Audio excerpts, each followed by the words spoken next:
Lucas, no capítulo 23, no versículo 33, diz assim: Quando chegaram ao lugar chamado Caveira, ali crucificaram os malfeitores, um à direita e o outro à esquerda. Havia 3 cruzes no Monte Calvário. Sobre uma estava um homem morrendo em pecado. Ele não reconheceu Jesus como seu único, exclusivo e eterno Salvador.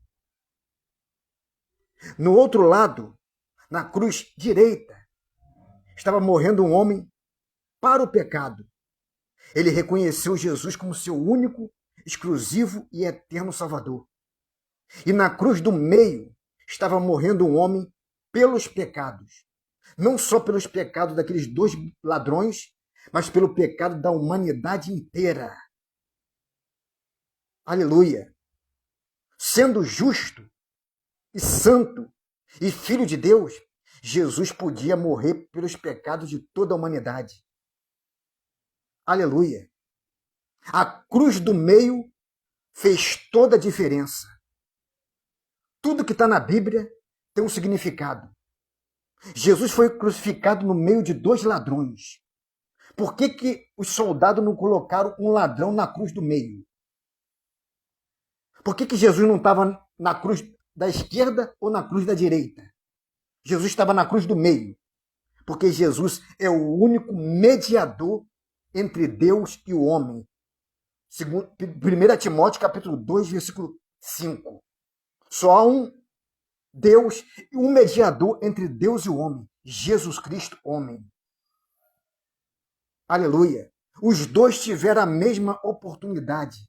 Tanto o ladrão da esquerda como o ladrão da direita tiveram a mesma oportunidade.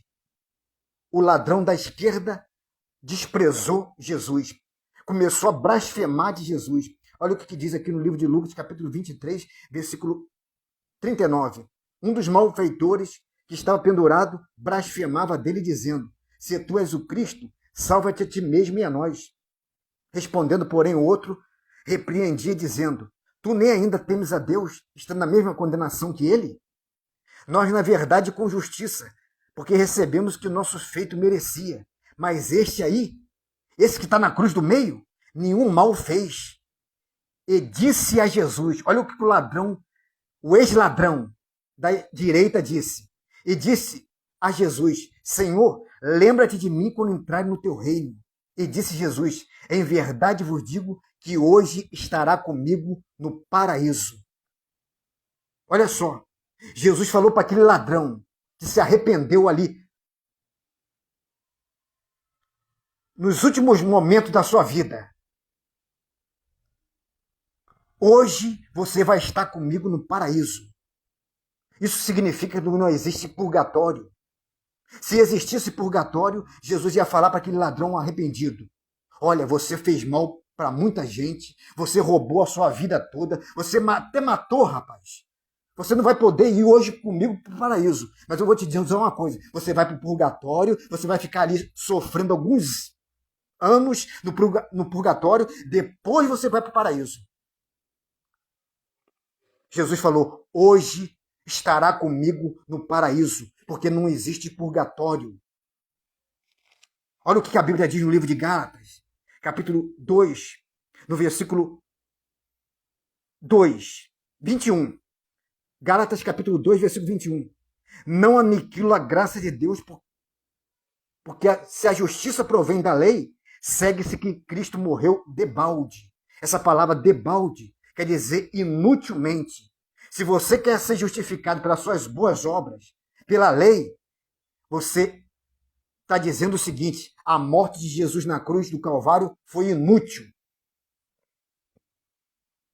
Se você pensa que você vai para o purgatório, quando você morre, você está dizendo: a morte de Jesus Cristo é inútil.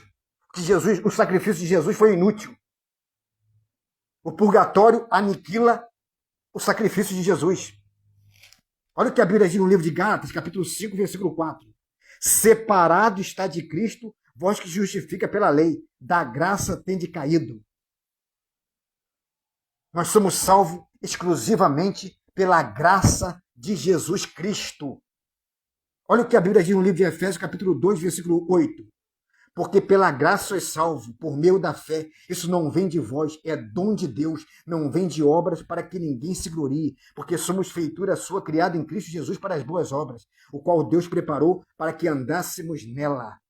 Você é salvo não porque você pratica boas obras, você é salvo pela fé, pela graça de Jesus Cristo. Aleluia! Olha o que a Bíblia diz no livro de Tito, capítulo 2, versículo 11. Porque a graça de Deus se manifestou, trazendo salvação a todos os homens. E essa graça tem nome, se chama Jesus Cristo. Aleluia! Você é salvo pela graça. É por isso que você tem que receber Jesus. Você tem que fazer igual aquele ladrão, que nos últimos momentos da sua vida, ele reconheceu Jesus como rei. E olha que Jesus estava todo ensanguentado. Jesus não estava com a coroa de ouro na cabeça. Jesus estava todo ensanguentado, desfigurado. Aleluia! E ele reconheceu Jesus como rei. Ele falou, quando eu entrar no seu reino, lembra-te de mim. Jesus falou, hoje estará comigo no paraíso. Aleluia! Jesus estava com a coroa de espinho.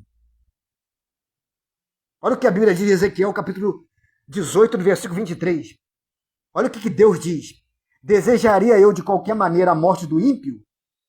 Diz o Senhor, Jeová, não desejo, antes que se converta do seu mau caminho e viva.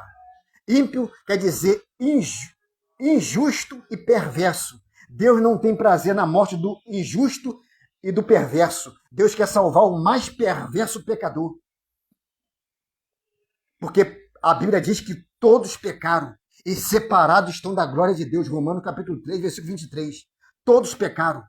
Só existiu um que pisou nessa terra de carne e osso, com um corpo igual ao meu, que nunca cometeu um pecado. O nome dele se chama Jesus Cristo. E só ele pode tirar o meu, o teu e o pecado de toda a humanidade. Jesus nunca pecou. E só ele pode tirar os seus pecados. Onde está isso, meu irmão Eduardo? Que Jesus nunca pecou?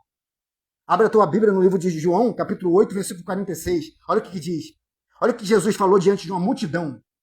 Quem dentre vós me acusa de pecado? Ninguém pôde acusar Jesus de pecado, porque Jesus não tem pecado. Olha o que a Bíblia diz no livro de 1 Pedro, capítulo 2, versículo... Eu quero ler. Está na minha mente, mas eu quero ler. 1 Pedro, capítulo 2, versículo 22. Olha o que o apóstolo Pedro, que conviveu com Jesus 3 anos e meio nessa terra. Onde Jesus estava, ele estava junto. Olha o que ele disse de Jesus. O qual não cometeu pecado, nem na sua boca achou engano. Jesus nunca cometeu um pecado, nem na sua boca achou engano. Olha o que a Bíblia diz em Hebreus, capítulo 4, versículo 15. Porque não temos um sumo sacerdote que não possa compadecer a nossa fraqueza. Um, porém, que como nós em tudo foi tentado, mas sem pecado. Jesus foi tentado de tudo quanto é forma. Satanás tentou Jesus de tudo quanto é jeito. Mas Jesus nunca pecou, sem pecado. E só ele pode tirar o seu pecado. Então, se eu fosse você, fazia igual aquele ladrão. Reconheça que você não pode se salvar a si mesmo. Reconheça que você é um pecador. Que a sua justiça é como o trapo da imundícia, que está escrito em Isaías capítulo 64, versículo 6, que a nossa justiça é como o trapo da imundícia. Além de você ser justo, você ser uma pessoa honesta, você nunca faz mal para ninguém, a sua justiça diante de Deus é como o trapo da imundícia. Então você precisa receber a justiça de Jesus Cristo. Quando Deus olha para a terra, ele vê você banhado com o sangue de Jesus Cristo, do seu Filho. Aleluia. Que Deus te abençoe. Receba essa palavra em nome de Jesus. Amém.